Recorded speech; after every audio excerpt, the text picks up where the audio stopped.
नमस्कार दोस्तों, हम हैं पूनम कुमारी। आज की हमारी इस वीडियो में हम आपके लिए जितिया व्रत की कथा लेकर आए हैं।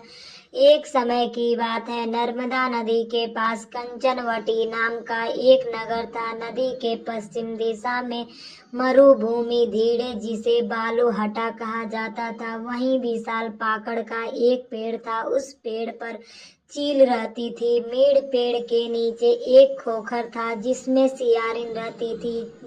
चील और सियारिन में गहरी दोस्ती थी। एक बार दोनों ने मिलकर कुछ स्त्रियों को जितिया व्रत करते हुए देखा।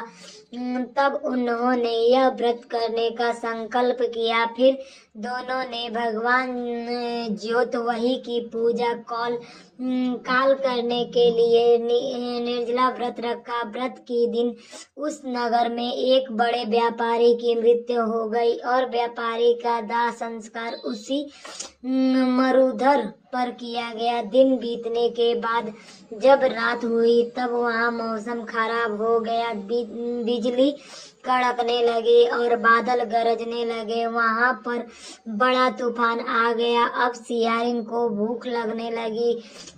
मुर्दा देखकर वह खुद को रोक ना पाई और उसने व्यापारी के शरीर को खा लिया और उसका व्रत टूट गया। और पर चील ने संशय रखा और नियम व श्रद्धा से अगले दिन व्रत का पारण किया। फिर अगले जन्म में दोनों सहेलियों ने ब्राह्मण के परिवार में 2 पुत्र के रूप में जन्म लिया कि चील बड़ी बहन बनी और उसका नाम शिलावती रखा गया। शिलावती की शादी बुद्धि सिंह के साथ हुई। सियासरण छोटी बहन के रूप में संजरनी और उसका नाम कपूर आवती रखा गया। उसकी शादी नगर के राजा मलाई के दूसरे हुई। आप कपूर आवती कंचनवटी अगर नगर की रानी बन गई। भगवान शिव वाहन के आशीर्वाद से शीलावती के 7 पुत्र हुए, पर कपूर आवती के सभी बच्चे जन्म लेते ही मर जाते थे। कुछ समय बाद शीलावती के 7 वो पुत्र बड़े हो गए। वह सभी राजा के दरबार में काम करने लगे। कपूर आवती के मन में उन्हें देखकर ईर्ष्या की भावना आ गई और उसने राजा से कहकर शीलावत क्लीवज सभी पुत्रों के सर कटवा दिए और उन्हें 7 नए बर्तन मंगवाकर उनमें रख दिया और लाल कपड़े से ढककर शीलावती के पास भिजवा दिया। यह देखकर भगवान जी उक्त वाहन ने मिट्टी से 7 भाइयों के सिर बनाए और सभी के सिर को उनके धड़ से जोड़कर उन पर अमृत छिड़क दिया, जिससे सभी में जान आ गई और शीलावती के 7 वो पुत्र जिंदा हो गए और अपनी घर लौट आए। जो कटे हुए सिर्फ रानी ने भेजे थे वह फल बन गए।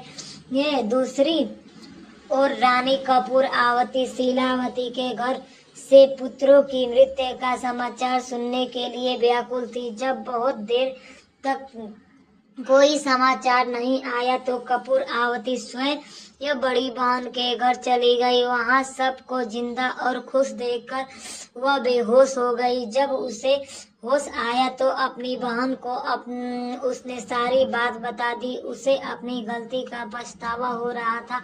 भगवान जी उक्त वाहन की कृपा से शीलावती को पूर्व जन्म की बातें याद आ गई। वह कपूर आवती को लेकर उसे पाकड़ के पेड़ के पास गई और उसे सारी बात बताई। यह सुनकर कपूर आवती उसी समय मृत्यु को प्राप्त हुई। जब राजा को यह खबर मिली तो उसने उसी जगह पर पाकड़ के पेड़ के नीचे कपूर आवती का दाह संस्कार कर दिया। हे भगवान ज्योतवाहन जैसे अपने शीलावती के साथ वो पुत्रों की रक्षा करी, वैसे ही इस कहानी को हिस्ट्री सुनते और हुकार भरते सब पर कृपा करना।